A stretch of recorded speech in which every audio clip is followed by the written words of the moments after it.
involved in some sketchy behavior and I see her running with Minister Yes. Jenkins and that Yep. crew, that I'm going to assume that he is of that same ilk. So just be mindful. What our parents have always taught us: be mindful of your company that you keep. The one mistake that I see young people also make is we talked about this earlier, is the building the relationships. And so start do understanding that you are doing that now. So if you're a rising ninth grader and you'll want to apply for scholarships or internships or even job opportunities, then I need someone who can speak to your character. You provided the Yeah. stellar transcript, but I want to see how you are really as an individual, how you Yeah. are a contributor to society. So someone has to then speak on your behalf, right? Correct. So I'm looking at, I only have limited information. So I think I'm observing you, student A, um, how you're engaging with your peers. Are you arriving to class on time? Are you turning in your assignments? Or are you always making excuses? Because inevitably, those same people who are making those, who have that important information, who can speak to your character, who are attaching their name to you when they write these letters, they are building a dossier on you, if you will. Wow. So you're building those relationships. So because you know that you're always being observed, I need to work to try to do the right thing. Because inevitably, the only person that I can go to for that letter of recommendation or that reference is Principal Jenkins. And he has seen me act a fool the entire year. Yeah. Yeah, yeah, Yeah. yeah. That's critical. You mentioned something in the first 5 minutes of us talking, that you're always being interviewed Mhm. as you're walking around. We think that the interview starts Yes. when we're sitting at the table. No? The interview begins. People are always observing you, and that is an interview. Yes. And if We I you may add, I apologize yes, for coming up, but this is so important. When people put their list of references down on the, list three people, of those things, it's that saying, it's a small world after all. And I know, oh, you're from Albany. I'm not going to call Parker or Jones. Those are the people that you listed. I know Jenkins. Let me ask him if he knows you. yeah, You may not have listed that person, right? correct. Yeah, Yes, you're not listed Mr. Jenkins on there, but because I have a relationship with him, I know he's going to give me a candid answer as to tell me about Wilson. Where I mentioned Parker, she has her listed as a reference. Parker's going to speak favorably of her. Why yep. wouldn't she? She listed her as a reference. Yeah. Yep, absolutely. Yeah. I recently talked to an employer that mentioned that in their hiring process, they will now only look at informal references. Mm.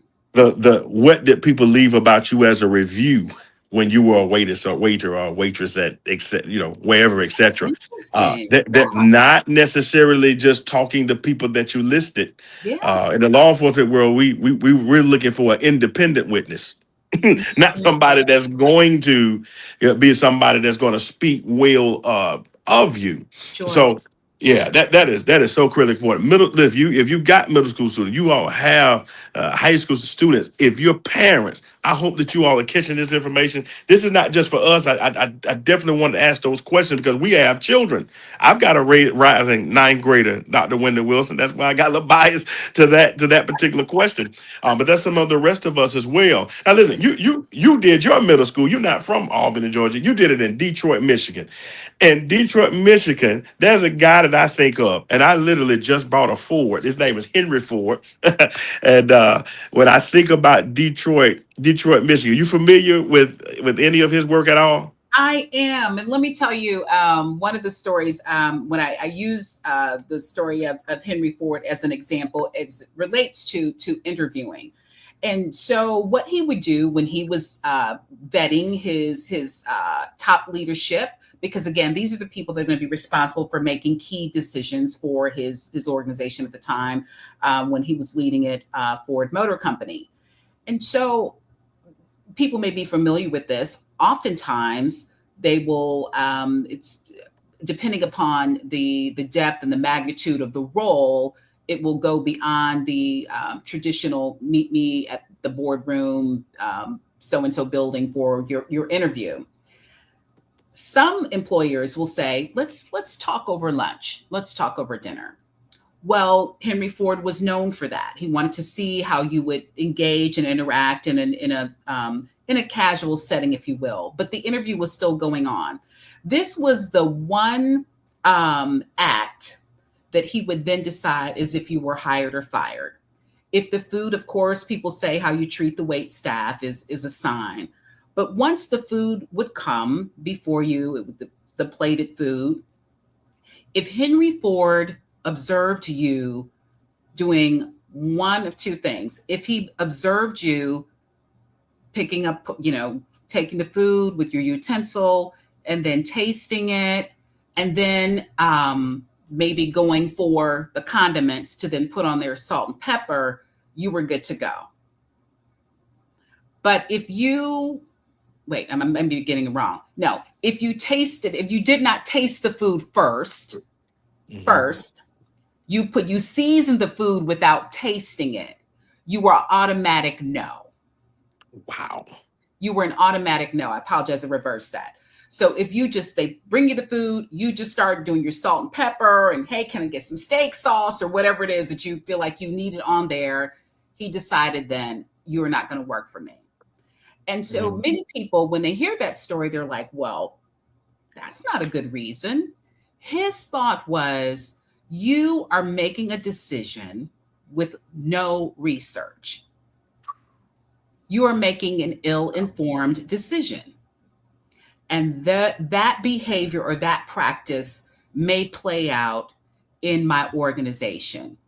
And I'm charging you with making important decisions that are going to impact my brand, my bottom line, repeat customers. So the list is long, depending upon your role that you have.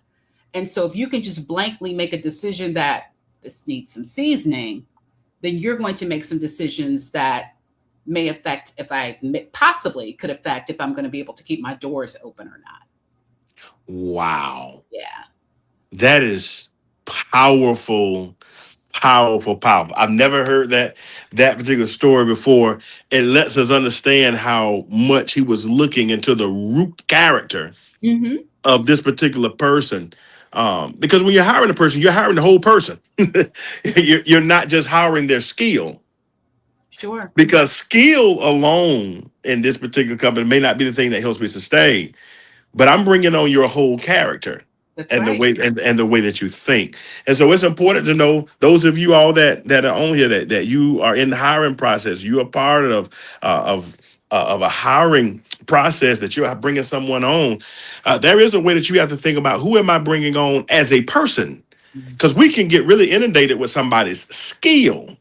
And Dr. Wilson, in the church world, we see it all the time. People Yeah. have really, really high skill level. Listen, I'm gonna throw out the word that this is a faith-based space. They're anointed, they are gifted, but there are some things within their character that would destroy our organization, and we have to think about that. That's right.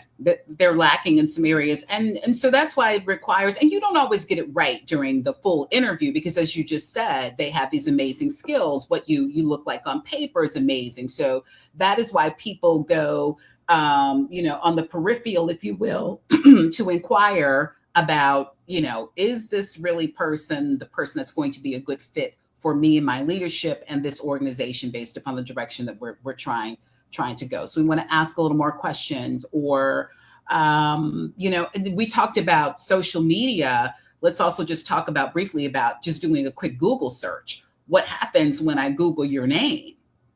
Yep. Absolutely. Yeah. Absolutely. Were you speaking negatively about your past employer? People have done that. Were you speaking negatively about a particular politician? Is that then documented? Because then employers want a return on their investment. Absolutely. There. You're an employer, you want a return on your investment. So you can ill afford to have people a revolving door in and out. So we want as much information as we possibly can. Absolutely. Yeah, we want to get down to the root. Listen, in the same like manner, let's as we get ready to fast forward to a close, let's get to some root of something. We know that you're skilled. We know that you a person you have great executive presence yourself. I believe you model that which you preach. But as it relates to that, behind what you're modeling, what you're preaching, going through your career, how has your faith um, been a catalyst for your matriculation in your career? Yeah, it remains central. It remains Yeah. central. And so my career, I've had more highs than I can count. I've been very blessed. Mhm. I've had some lows too. And if it were not for my faith, Yeah. and then being surrounding myself around people who, when I couldn't even exercise the faith of a mustard seed, they could Mm. exercise it for me. Yeah, Wow. they could exercise Yeah. for me. So yes, it is very central. Very blessed. I do complain sometimes, but I should not complain. The creator has been very good to me, in ways just that would absolutely blow your mind. So I'm a true example of there, but for the grace of God, there go I. Yeah. Wow. So you say it will blow our mind. Listen, now see, that makes me curious because now I want to know if we could talk about, yeah, I see it. Yeah, you got in there. We love you, Dr. Wayne. Lisa Stevens, God Oh, bless you. Glad that you're on here. Listen, what is the most difficult challenge that you could tell us about that? And how did God bring you through it? How did he blow your mind? well, Where's the grit in Dr. Wilson? we don't have all night to talk about this. I have quite a few. I have quite a few, but Wow. all of that helps to build and sustain my character. I will give you one example, and it relates to my business. It shook me longer than it should have, but it was also an opportunity for me to grow. And so I grew up in a household that had parents that were big givers. Okay. They didn't want to see anybody suffer, and so they would my I remember my dad would just sometimes my mom would be furious because he would say I had to give him the whole paycheck. She's like, well, we need the paycheck for this household. Yeah, that's a whole nother story. But he had a really big heart. So, and I am my father's child in that respect. And when I see particularly entrepreneurs like myself who look like me, who share similar, maybe not so similar experiences, I want to work to support and advocate for them. Long story short, I was working, this person is also a coach. I'm not an executive coach, but they help individuals in the entrepreneur space to build their business. And I patronize this person, support it, purchase their products or services.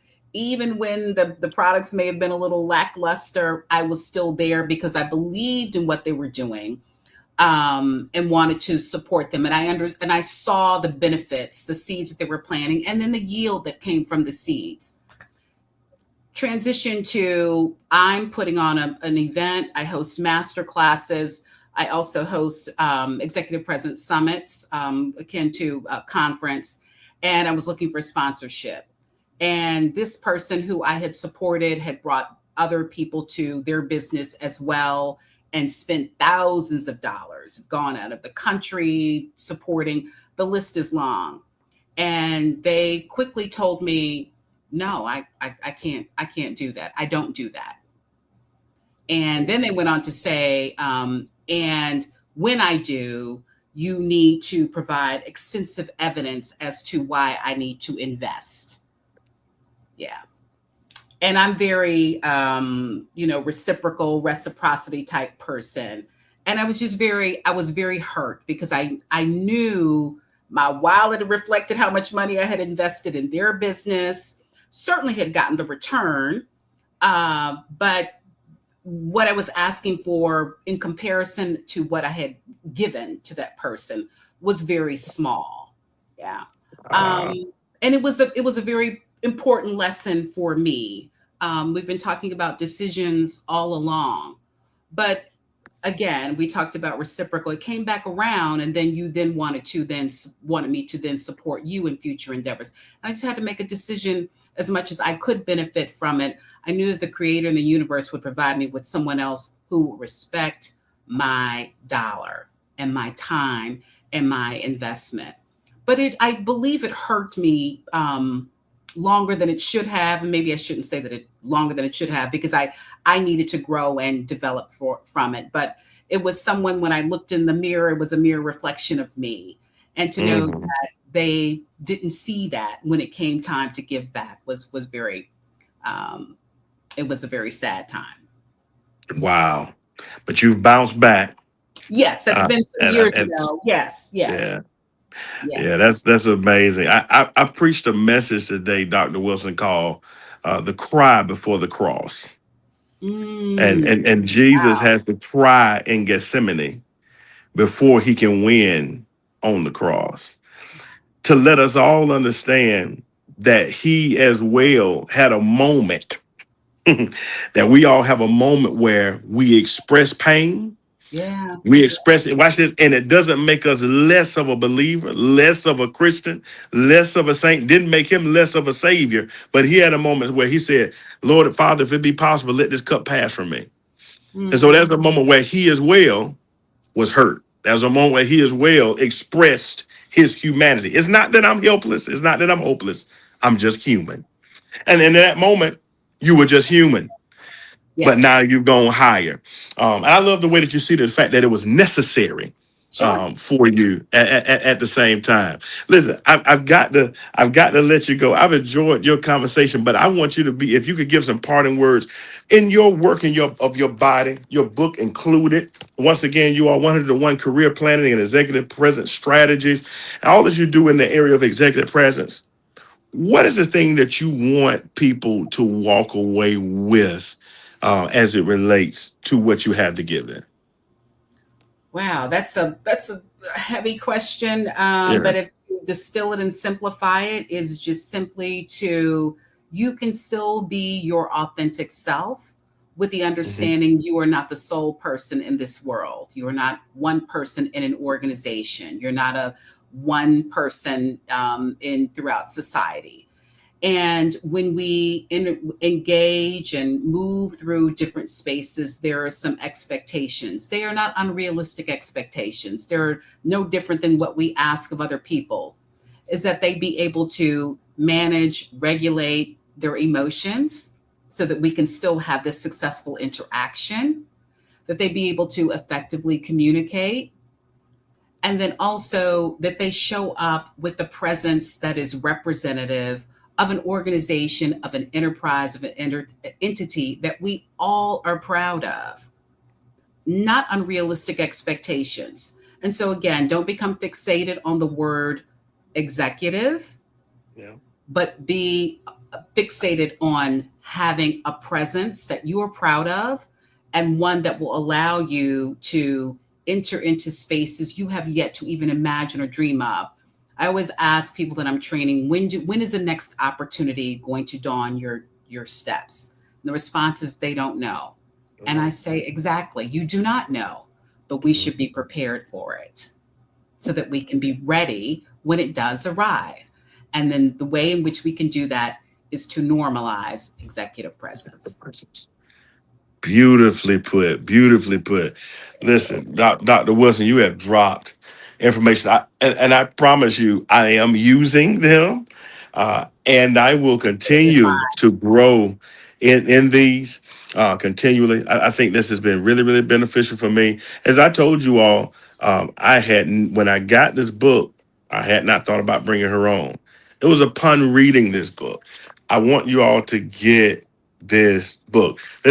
Business has increased for me and in ways since in the short time of reading this book. that there are great nuggets in it.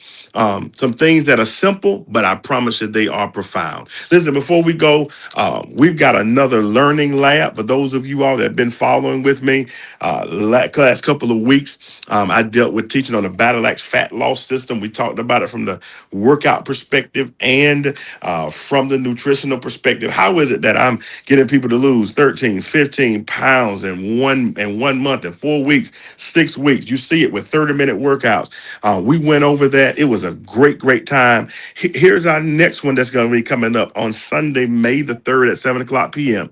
We're going to be talking about those that are dealing with anemia, who has their hemoglobin is low, your iron is low. There are many of you that are women that are on here that have that issue, and we've got to get that hemoglobin up to the normal of 11. I'm going to be talking to you about how to actually do that. It's going to bless you. Some of you all are walking around, you want to have executive presence, but you just feel so tired.